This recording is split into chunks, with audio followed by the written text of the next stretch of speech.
television production has improved significantly over the past few years, to the point where an artist can now communicate ideas without the system getting in the way.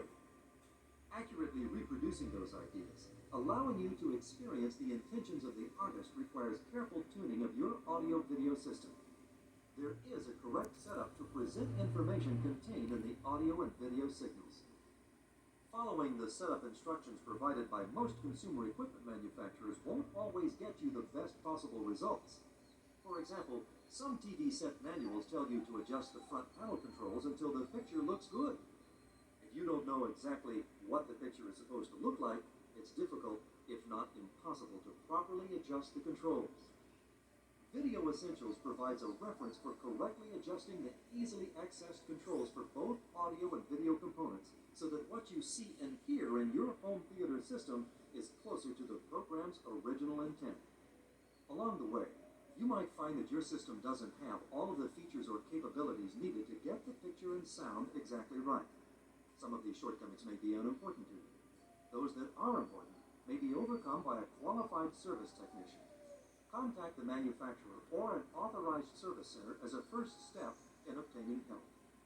You may discover that more detailed adjustments in the video system are required, such as the color of gray, convergence, or picture geometry. Your best bet for this type of service is to contact an independent home theater installation company. They can often do more for you than a repair center.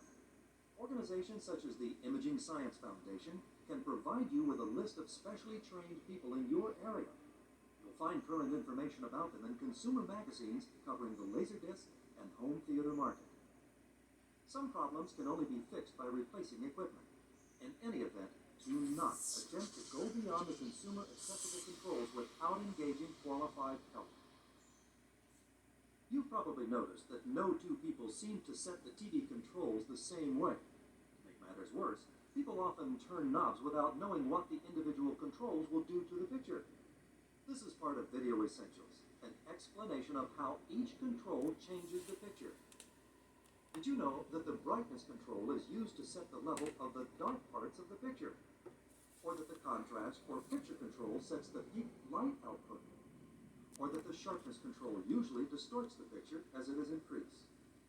Most of the television audience has not been told how to correctly adjust these controls. There are several reasons for this. First, properly setting these controls requires the use of test patterns, and not just the ones you can find late at night on your local TV station.